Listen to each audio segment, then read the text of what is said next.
winner of the New Jersey Press Association's Most Innovative Award. Welcome to another edition of Greater Media Broadcast News. I'm Susie Shia, bringing you the top headlines in Central New Jersey. Here are some of the stories we're covering this week. The state of autism, First Blue Acres demolition, hazard mitigation report released, lunch break to be extended, and getting a taste of Middlesex. When it comes to autism, the numbers are staggering. In New Jersey, about 1 in 49 children fall somewhere on the spectrum. But what happens when these children age out of the federally mandated services that expire when they become adults?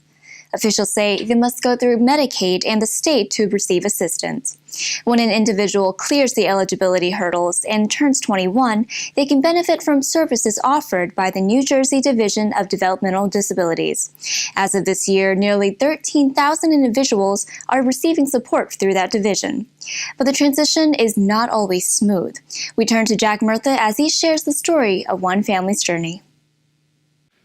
Jeremy Marin's high school graduation in June will be a bittersweet moment for his family. The 21-year-old has autism and has lived most of his life with the supports provided by mandated social services, including the right to a free and appropriate education. His mother, Carol Marin, is now fighting to guide Jeremy Marin to independence. She wants him to find housing, a dependable job, proper care, and a fulfilling social life. Carol Marin wants him to live as much as possible like her typically developing 25-year-old son. That will not be an easy task. Various wait lists, a drop in funding, scheduling issues, and an inefficient number of day programs for adults with disabilities all serve to cloud Jeremy's future. Although the road ahead might be rough and lengthy, Carol Marin said her love for her son will drive them both forward. I want Jeremy to be able to live in his community, to be safe in his community, and to have the opportunities to socialize and do recreational programs and live in his community. He was born in this house. I'm here over 21 years. You know, I shouldn't have to go to 40 miles away for him to go and hang with kids and then bring him home. He should have these opportunities here and eventually expand to live here independently. So, how do you feel right now staring down this transition? Scared. Scared, because you know what? His safety net is going to be gone. The safety net was the school system. I always had a go-to. It's gone. Now what? When is services going to come through? Who do I go talk to? Now I have to deal with the state. There's no such thing as entitlement anymore. The age of entitlement is going to end when he turns 21. He's no longer entitled to anything. He has to qualify for services. Once he qualifies, is there a program? Is there funding?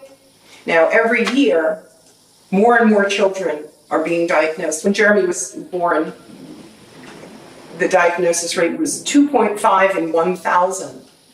The numbers now are 1 in 50, 1 in 80. They're crazy. The numbers are staggering. It should be a little bit easier. The thing is, there is money out there. There are grants out there. But they're hidden and they're buried. And they make them so confusing and complicated that you need to be a doctorate to understand them. This is the first installment of an exclusive series by Greater Media Newspapers on the state of autism in New Jersey. We're going to be covering the issue in our papers and a special section on our website and on Greater Media Broadcast News. And now we have Mark Rosman with more headlines from this week's papers. There will be a change in leadership in the Howell K-8 school district on July 1st. Last week, Enid Golden, who has been the district's superintendent for more than 12 years, announced her retirement. Her final day on the job will be June 30th. At the same meeting, the Board of Education hired Joseph Isola as the new superintendent of schools. Isola has worked in the Howell School District for 10 years, most recently as an assistant superintendent. Board members said the search for a new superintendent was conducted in-house. You can read more details about this in the Tri-Town News.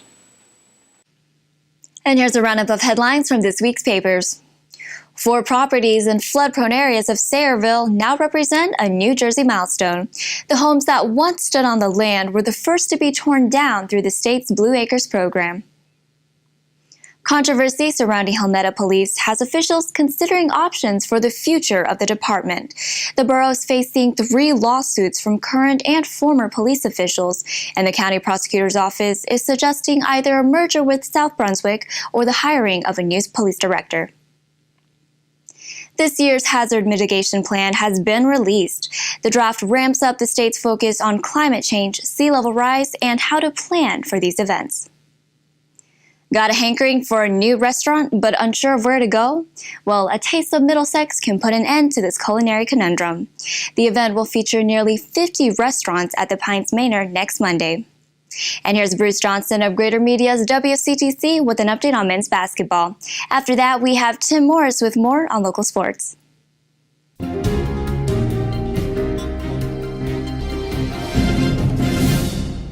The Rutgers men's basketball team limps off to the Big Ten next season as a laughing stock of the nation. I'm sure you've heard by now, the Scarlet Knights got annihilated by defending national champion Louisville, 92-31 in the quarterfinals of the American Athletic Conference tournament. How bad was the public perception that day? Well, ESPN tweeted the halftime score by saying, Louisville 58, Rutgers 16. Yes, that's really the score. The 61-point defeat was the second worst loss in RU history, dating back to 1907, the year the program was founded, when Rutgers lost to Lehigh by 65 points. So Eddie Jordan finishes his first season as head coach of his alma mater at 12 up and 21 down. And make no mistake about it, the honeymoon is over for Fast Eddie. No one really cares anymore that he was the point guard on the RU Final Four team 38 years ago. And to be honest about it, no one is going to give Jordan any more slack for taking over the program after the Mike Rice debacle. No, Jordan will now be judged on his coaching, and it appears that he gets that because Eddie fired associate head coach David Cox the day after the Louisville blowout, sending a signal that status quo will not be accepted by him. Yes, Jordan has got to do much, much better next season and beyond, or the Scarlet Knights will be permanent cellar dwellers in the Big Ten. I am Bruce Johnson on 1450 WCTC and WCTCAM.com. It wouldn't seem like the state playoffs if St. John Vianney, the most successful girls program in the state, wasn't in the mix. It would be like a boys tournament without Bob Hurley's St. Anthony. The two seemed to go hand in hand in March. Sure enough, the Lancers were back in the spotlight this year, claiming yet another state sectional title, non-public South A, by defeating Gloucester Catholic in the final, 58-47. The game was played at Jackson Liberty High School. These back-to-back three-point shots from Jackie Gallagher jump-started the Lancer offense in the second half and helped them to set up their vaunted full-court press, which makes life difficult for teams trying to bring the ball up the floor or setting up their half-court offense. There's nary a passing alley.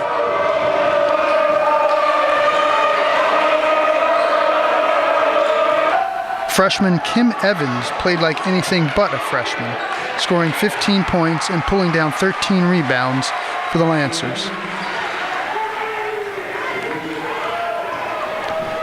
As always, the Lancer D produced a flurry of Gloucester turnovers. The Lady Rams' Mary Gadaka did all she could for her club, scoring 27 points and pulling down 17 rebounds. But it was the Lancers who would celebrate at the end. Tim Morris, Greater Media Newspapers.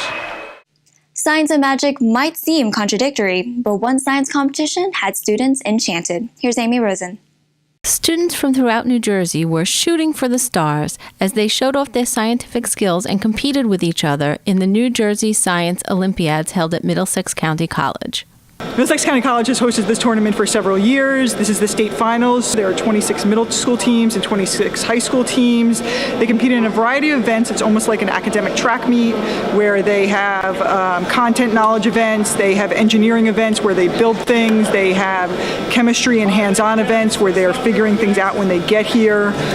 They do inquiry events. Each team has 18 members, and the winners go on to the national tournament, which will be held at Florida this year. This event is the helicopter, and the main point of this is ultimately to build a helicopter with minimal supplies to essentially keep it up in the air as long as possible. So you kind of wind it up with rubber bands and wood and other materials and get it stay in the air as long as possible. It helps you apply your knowledge of science to projects like these. Like the website says, it is the most exciting science competition probably in the nation.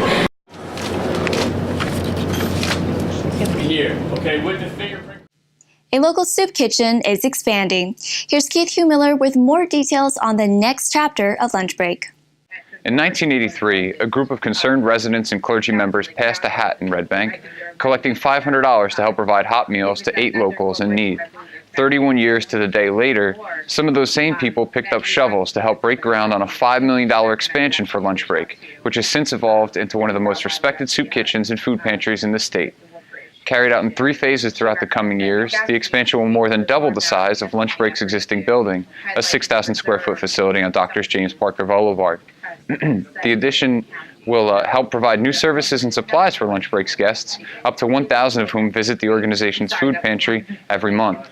It will also expand and renovate Lunch Break's kitchen and dining area, which will serve more than 70,000 hot meals this year to guests from Monmouth, Middlesex, Ocean counties, and beyond. Like the donated clothing, career services, wellness initiatives, and countless other programs Lunch Break provides, the expansion will be financed by private donors and thousands of supporters throughout the area. In this week's Hub, Atlanticville, and Independent newspapers, we speak to Executive Director Gwendolyn Love and a number of the organization's most ardent supporters who explain how community members can get involved and ensure that Lunch Break's mission continues for the next 31 years and well into the future. Displaced families at Fort Monmouth were given a 4-month extension, but for some, it comes at a cost. Here's Greg Kennelty with the details. Along with the extended deadline given by FEMA from April to August for government housing for Sandy victims comes a slew of new problems, specifically for those housed at Fort Monmouth. Beginning on May 1st, those living at the fort will have to pay rent in accordance with prices set by the U.S. Department of Housing and Urban Development. The first installment of the rent will be due June 1st. Pricing can be found on their website. According to FEMA, some residents of the fort will be moved to a trailer park in Farmingdale in mid-April. For more information, see your local Greater Media newspaper. For more in-depth coverage and additional stories, see this week's editions of Greater Media newspapers. Come start a conversation at facebook.com/Greater Media Broadcast News. I'm Susie Shia. Thanks for tuning in.